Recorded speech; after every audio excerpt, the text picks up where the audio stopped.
Buenas noches, gracias por estar con nosotros. Comenzamos con la información. Culiacán vivió una nueva jornada violenta en distintos puntos del municipio.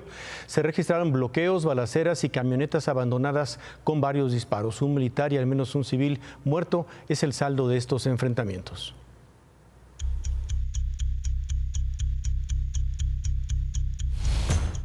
Desde antes de las 6 de la mañana, grupos armados se enfrentaron en el sector La Campiña de Culiacán. En este punto, militares fueron atacados cuando se encontraron con los delincuentes. 2 militares fueron lesionados, uno en la pierna y otro con un disparo en el rostro.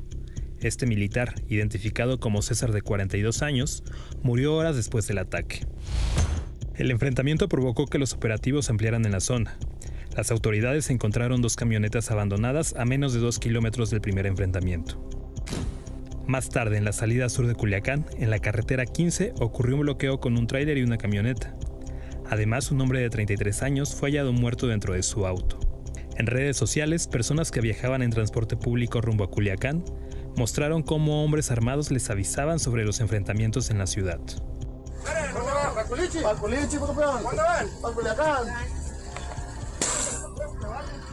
Sí, está mejor que se bajen porque hay muchos desmadres y ustedes saben. Pues regreso. Ustedes mandan, viejo, nomás no estamos subiendo para decirle. Aquí no puede haber violencia como aquellos vergas. Sí, vale.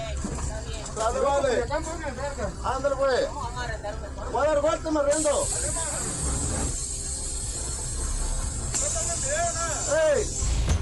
Los enfrentamientos no solo se dieron en Culiacán.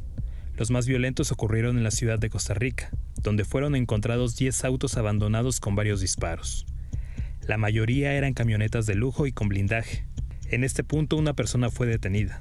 Además se reportó que hubo 2 heridos, quienes ingresaron a distintas clínicas.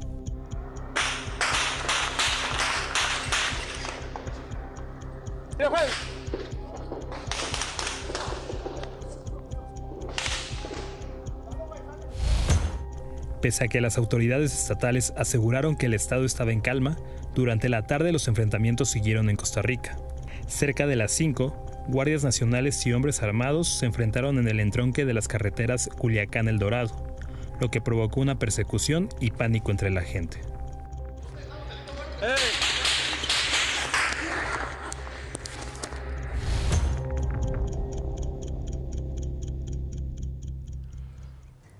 Por la tarde se informó que fueron detenidas otras 3 personas en la ciudad de Costa Rica y por estos hechos violentos las clases fueron suspendidas en Culiacán y en Costa Rica precisamente. Esta noche el gobierno del estado informó que mañana las clases se van a reanudar.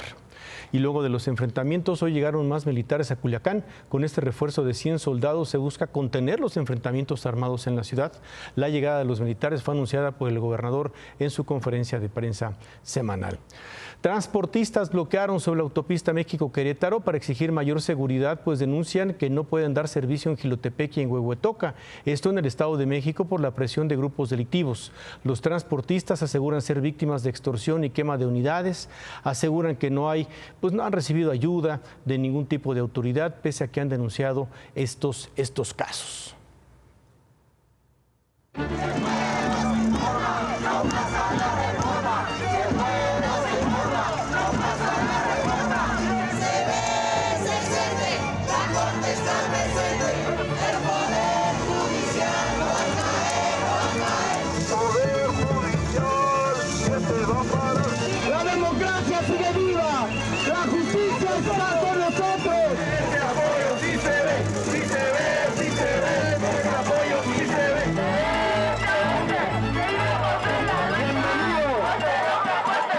La independencia judicial es la garantía de que la justicia se impartirá de manera imparcial y justa, sin influencias políticas y sin presiones externas. Hoy enfrentamos desafíos que buscan socavar esta independencia y con ella la democracia misma. Juntos podemos resistir los intentos de menoscabar nuestra independencia y asegurar que la justicia siga siendo un refugio para todos. ¡Viva México! ¡Viva México! ¡Viva México! Pues arranca la 4ª semana de paros y protestas de trabajadores del Poder Judicial Federal que están en contra de la reforma precisamente judicial que está avanzando en el Senado. Así se manifestaron ayer y así se siguen manifestando el día de hoy.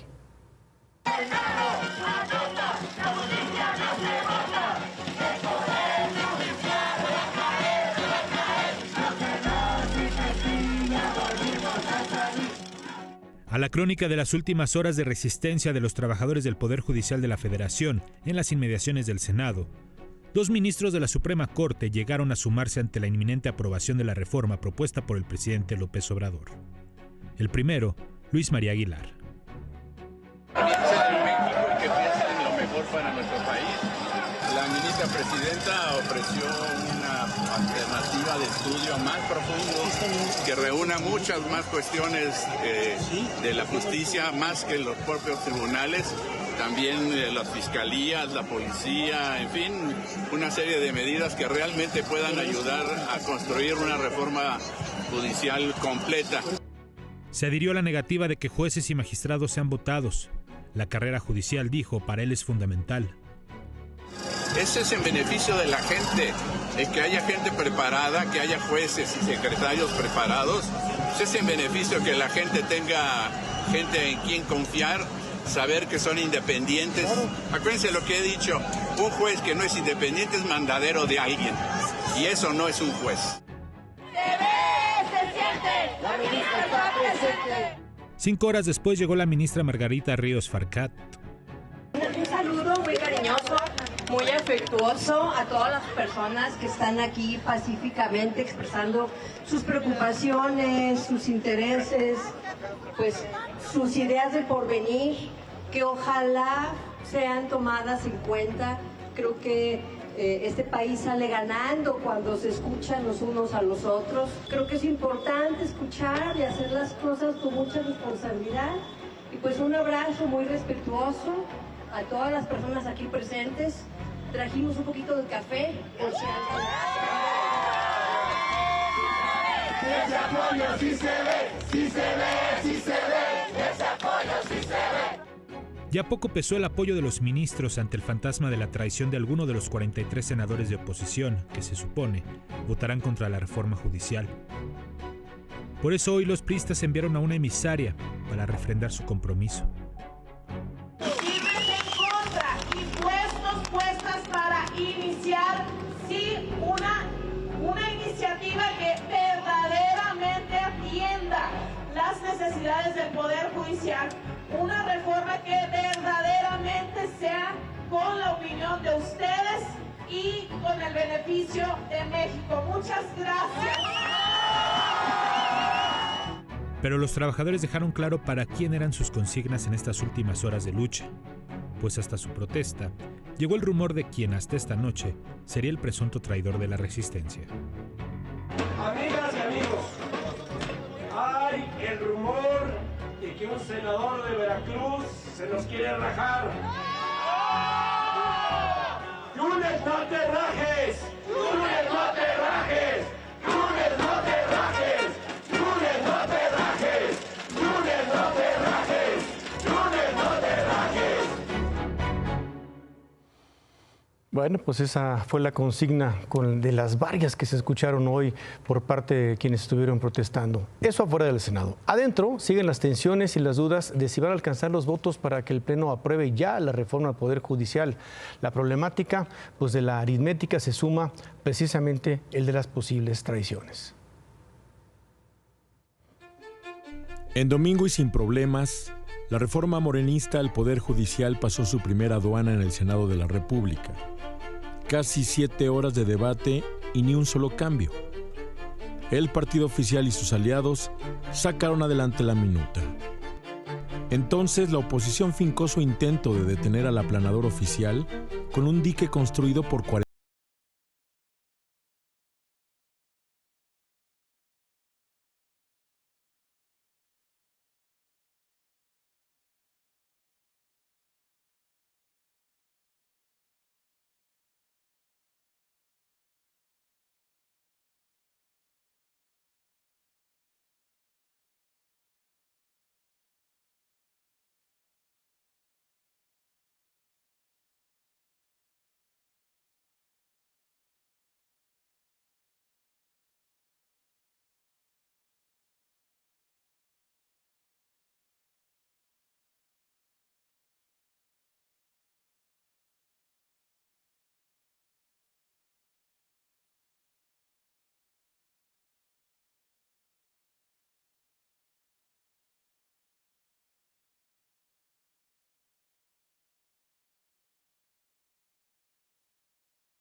De esos 22 senadores, uno no aparece. Miguel Ángel Yunes Márquez, que no llegó a la reunión de su bancada. Se especuló que ya se había mudado a Morena, que él y su voto estaban perdidos, lo que reventaría el dique. Estamos con la confianza de que cada uno de los integrantes honremos el compromiso que hicimos. Incluido Miguel Ángel Yunes Márquez. Cada uno de nosotros somos responsables ante los ciudadanos que nos dieron su voto y así lo expresamos. Y bueno, tenemos la confianza de que honremos nuestro compromiso. En un mensaje de menos de 3 minutos de duración en el que no aceptó preguntas, su coordinadora, Guadalupe Murguía, admitió que no tiene contacto con él. Como coordinadora del Grupo Parlamentario de Acción Nacional, hago un respetuoso y firme llamado a que confirme su postura en torno a la reforma del Poder Judicial. ¿No han tenido comunicación con el senador todavía? Hasta este momento no ha habido. El Senado ha convocado a sesión mañana. El senador Yunes o su suplente, su padre, podrían aparecer en el Pleno. El suspenso es dónde, en qué curul lo hará. Pues ¿dónde está el panista Miguel Ángel Yunes Márquez? Es una pregunta reiterada, como bien se da cuenta. Los senadores de Morena quieren acelerar esta misma semana la aprobación de esta reforma. Mañana planean darle primera lectura al dictamen y si les alcanzan los votos, de una vez mañana iniciar con una segunda sesión para votar. Bueno, por su parte, el Pleno de la Suprema Corte de Justicia de la Nación extendió hasta el jueves la suspensión de labores. Es la segunda semana en la que los ministros de la Corte también están en paro, a la espera de lo que decidan los señores senadores. Y el Consejo Coordinador Empresarial publicó una carta abierta al Senado. Los empresarios le piden a los senadores que permitan una discusión deliberada, extensa, sin prisas, de esta reforma judicial. Están abiertos o estar abiertos a ponderar y hacer cambios. Piden también los empresarios que la reforma garantice la división de poderes y la independencia al Poder Judicial. Dicen que solo un sistema de justicia acorde a los nuevos tiempos permitirá lograr un mayor crecimiento y desarrollo. Bueno, ayer la ministra presidenta de la Corte, Norma Piña, planteó una propuesta alterna de reforma al Poder Judicial Federal. Es un compendio de 66 propuestas elaboradas en el Consejo de la Judicatura Federal sobre temas como la seguridad pública, la investigación de delitos, la transformación de las fiscalías, apoyo a las víctimas, entre otros. Norma Piña difundió un mensaje donde dijo esto. La demolición del Poder Judicial no es la vía como se pretende. Si tenemos el valor y la voluntad real, hoy mismo podríamos dar pasos firmes para hacer los cambios profundos y necesarios para construir la paz, la justicia y la reparación que México tanto necesita. Nuestra historia no se puede definir a partir de la narrativa fácil de que todos los problemas de seguridad y justicia en el país son culpa de los jueces. Quienes así lo crean no conocen México. Hoy temprano el presidente López Obrador respondió así a lo que dijo la ministra Piña. No, creo que está en su derecho, como todos los que se oponen a que se reforme el Poder Judicial. Sin embargo, es evidente que impera la corrupción en el Poder Judicial, porque está podrido el Poder Judicial. Entonces sí se requiere demolición en el Poder Judicial, no limpia como en los otros poderes. Igual que en los otros poderes, ¿no? Ella usó la palabra demolición, pero pues no se va a destruir nada, al contrario.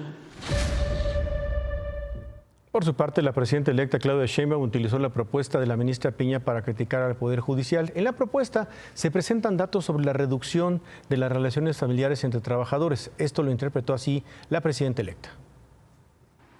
Creíble. Es el reconocimiento de la presidenta de la Suprema Corte del nepotismo dentro del Poder Judicial. pues evidentemente tiene que sacudirse ese poder y es un escándalo. Es un reconocimiento de que en efecto la manera de entrar al Poder Judicial pues es por relaciones familiares, no por carrera judicial, que es lo que supuestamente defienden tanto. Y luego dicen que no hay corrupción en el Poder Judicial. Entonces, por eso es tan importante la reforma al Poder Judicial.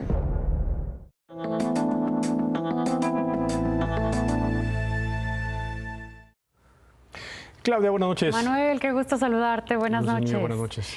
Bueno, 15 días decidió retrasar el gobierno de Delfina Gómez en Chalco, en el Estado de México, el inicio de las clases por efecto de las inundaciones. Finalmente, a casi 40 días de la dura situación para la gente que vive en las zonas afectadas de Chalco, hoy iniciaron las clases para educación básica, es decir, preescolar, primaria y secundaria.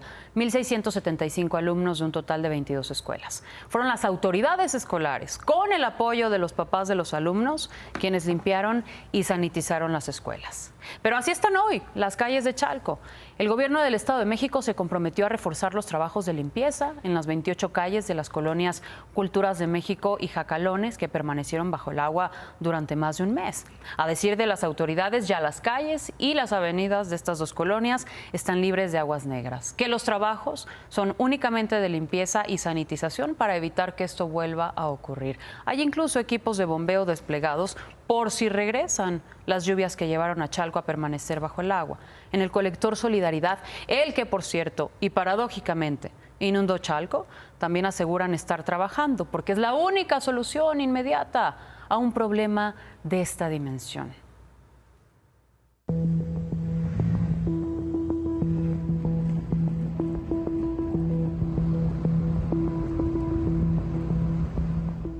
El colapso de este tubo viejo y ahora roto y por cuyo interior podría circular una camioneta es el que hace 38 días falló, lanzando a las aguas negras los pedazos de Chalco que año tras año se remojan en sus propios desechos.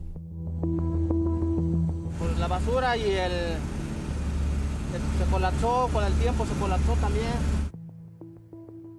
El 2 de agosto, el gobierno del Estado de México operó de emergencia este colector, llamado Solidaridad, para aliviar un estreñimiento agudo ocasionado por cientos de toneladas de basura.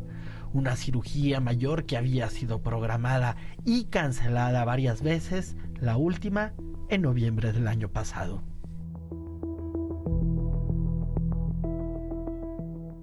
La obra pública a la vista es una línea de trolebús que corre justo en paralelo del túnel del desagüe que alivia las 4 colonias ahora damnificadas. Los trabajos del sistema de transporte están hoy detenidos ante la emergencia con que se ejecutan los del drenaje. Otras deficiencias en el drenaje reconocidas por las autoridades se encuentran, una sobre este borbotón negro y la otra, muy cercana, a las afueras de este negocio moribundo.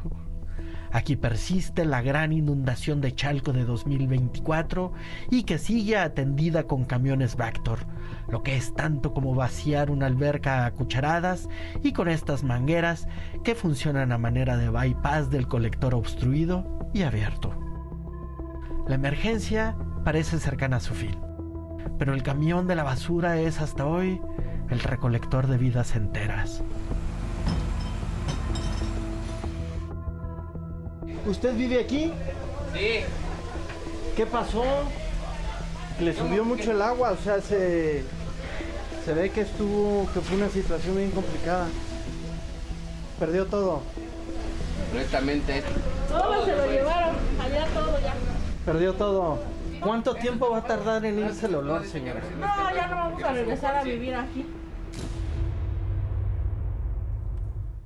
A decir de la gobernadora, en 3 semanas se estaría cerrando este capítulo para Chalco, es decir, a finales de septiembre. Por lo menos para esta señora es demasiado tarde. Delfina Gómez se comprometió a voltear la vista hacia Chalco, a dignificar las condiciones en las que viven y a darle a Chalco un lugar más visible en el mapa del Estado de México. Ojalá. Y mañana es el segundo debate de cara a las elecciones presidenciales de Estados Unidos, que ya son en 3 semanas. El primero tuvo entre sus consecuencias que el presidente Biden dejara la contienda y que hoy sea Kamala Harris quien enfrente a Donald Trump. Según una encuesta del The New York Times, llegan prácticamente empatados. Trump tiene una ligera ventaja por el 48%, Kamala Harris a solo un punto de Trump con el 47%. El debate de mañana va a ser en Filadelfia, es organizado por la cadena ABC y quizá tras el debate de mañana se defina con más claridad al futuro presidente de Estados Unidos. Atentos a 3 mañana al semanas debate, de la por supuesto. elección. Sí. Muchas gracias. Buenas noches, Manuel. Buenas noches. Gracias, Claudia. Vamos a ir a una pausa, pero antes, David. Finalmente la inflación comienza a ceder, 4.99 a tasa anual. Ahorita te platico los detalles. Pues bueno, parece que la inflación ya comienza a ceder después de 5 meses bastante difíciles. Manuel, ¿cómo estás? Muy buenas noches. La inflación 4.99 a tasa anual, es una disminución de más de medio punto con respecto al mes previo. Y lo importante aquí es que la inflación subyacente, esa que es mucho más volátil, no subyacente, perdón, que es mucho más volátil, bajó de 2 dígitos. Había estado en 2 dígitos, bajó al 8% a tasa anual. ¿Qué es lo que está pasando? Parece que ya la inflación se empieza a controlar, se empieza a contener y que tenía razón el Banco de México en su más reciente decisión de política monetaria cuando dijo hacia adelante vemos que las presiones inflacionarias están disminuyendo, que todavía hay precios que están muy volátiles pero que están disminuyendo. De hecho, la inflación en su corazón está en 4%, ya está dentro de la meta, no en la general. Pero con la que se toman las decisiones de política monetaria, la inflación ya está controlada. Ahora, digamos, está donde debe estar. Son buenos datos, de acuerdo, 4.99 está dentro de la meta, pero es un dato, David. ¿Qué tenemos que esperar? Así como cuando dices, cuando hay una recesión tenemos que esperar 3 datos negativos. ¿Qué hay para los positivos? En este caso tenemos que esperar a que la inflación siga disminuyendo y que alcance la meta, que es la que dicen que la alcanzará en algún momento de 2025, que es estar en 3 más menos 1, el 4. Si ves históricamente la inflación siempre ha estado en las épocas buenas. En las buenas. 3.6%, o sea, 3.6, 3.7. Es dentro del rango.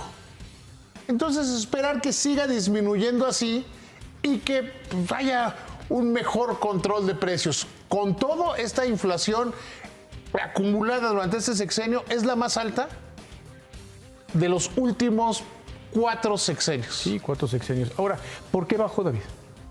Bajó en buena medida por la política monetaria en el corazón de la inflación y porque algunos precios que son muy volátiles comenzaron a corregirse. O sea, comenzaron a corregirse los precios de algunas frutas y verduras, que esos tienen mucha incidencia en el índice y son muy volátiles. Que subían mucho de precio. Sí, que esos dependen de repente si hay sequía o si los delincuentes hacen bloqueos o cosas de este tipo. Más o menos se controlaron. Pero la tendencia en el largo plazo, la tendencia de inflación ya comienza a orientarse hacia abajo. Ahora, ¿esto indicaría algo para la reunión del Banco de México del día 26? Yo creo que Banco de México medida quizá para bajar tasas un poquito más. Yo creo que Banco de México va a volver a bajar la tasa. ¿Sí? Sí, porque si consideramos que con una tasa del 8,5 teníamos una inflación más o menos un poquito más alta de la que tenemos ahorita, no habría razón para que la tasa se mantuviera alta. Insisto, en la trayectoria de los precios que va disminuyendo, e insisto también en que la política monetaria no se toma con el dato de hoy. Sus efectos se ven en el largo plazo. Muy bien. Entonces yo creo que sería bastante buen momento. ¿Con qué nos vamos, David? Pues vámonos, ¿qué te parece con el Consejo Coordinador Empresarial que hace un llamado a los senadores a que la reforma judicial la piensen bien? Muy bien, muchas gracias, David. Con eso hacemos una pausa y volvemos. Esta noche se mantiene la alerta por el paso de la tormenta Francine sobre las costas de Tamaulipas. La tormenta corre paralela a la costa hacia el norte rumbo a Texas. Por las condiciones climáticas es probable que mañana se intensifique a huracán categoría 1 y esto va a provocar lluvias torrenciales y vientos fuertes en Tamaulipas y en Veracruz. Por lo pronto, las lluvias ya inundaron varios puntos de Matamoros. Las colonias más afectadas hasta el momento incluyen Fuentes Industriales, Marcelino Miranda, Los Sauces y Buenavista. Autoridades de Protección Civil determinaron cerrar la playa Miramar, porque el agua pues ha salido del mar por la marea, por el oleaje fuerte. Además, las autoridades de educación de Tamaulipas anunciaron la suspensión de clases en 3 municipios, en Matamoros, en Vallehermoso y en San Fernando. Con esto nos despedimos. Gracias por habernos acompañado. Se queda con ¿Qué importa? Muy buenas noches. Descanse.